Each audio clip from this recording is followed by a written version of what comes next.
Artxipielagoa ikuskizuna aurkeztu dute gaur Bilbon. Musika, bertsolaritza eta proiekzioak uztartuz, herrikantak eta abesteko tradizioa berreskuratzea helburu duen proiektua da. Igande honetan Bilboko Arriaga antzokian izango dira. Hainbat disiplina artistikoko 6 artista elkartu eta bertsolaritza, musika eta kantua biltzen dituen saioa ondu dute.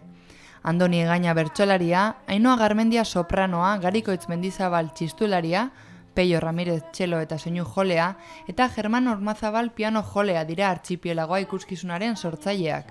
Euren helburua jendea kantuan jartzea, uharte ezberdinak batuz, Artxipielagoa eratu dute. Artxipielago bat osatzen genuela konturatu ginen. Elkarrengandik aparte eta elkarrengandik hurbil geundela.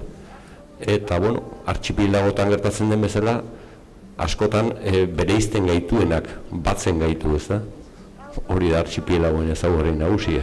Mundu desberdinak elkartu eta zerbait berezia egin euskal musikarekin, ez? Puntu berezi bat, pixka bat klasikoa, pixka bat modernoa, ez modernoegia ere, ez klasikoegia.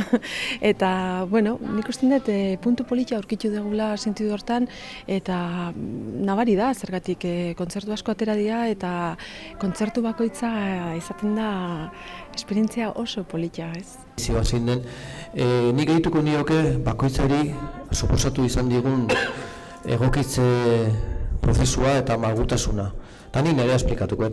Egia da, txistulariak oso instrumento kotidianoa da, kalean dago, era askotako kontzertuak egiten ditugu. Eta proiektu honetan egokitu behar izan naiz, soprano baten ondoan, txelo baten ondoan, lekua hartzera.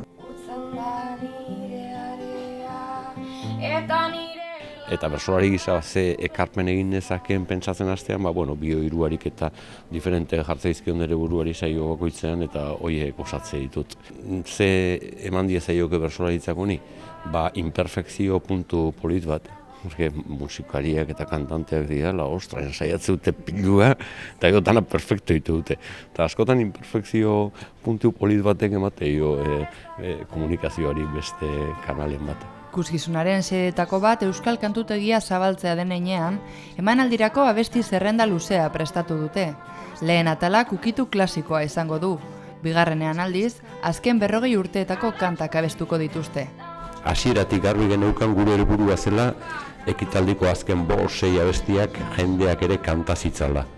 Horregatik, bigarren zatiko abestiak dira, joan den 40 urtean oso ezagun bihurtu diren euskal abesti batzuk, eta gure helburua da publikoak ere kantatuz gozatu dezala.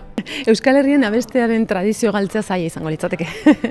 Ez, baina, da modu bat jendeari esatea ere bai, etorri teatrora, baina etzeate bakarrik entzule, zeate parte hartzaileak. Eta nik usten dut, hori egin izan ez bagenu, dena den bakoitza gango zela hori xilik bezala, suabe-suabe abesten, zeratik abesti hauek die mundu guztiak ezagutzen dituen abestiak dira.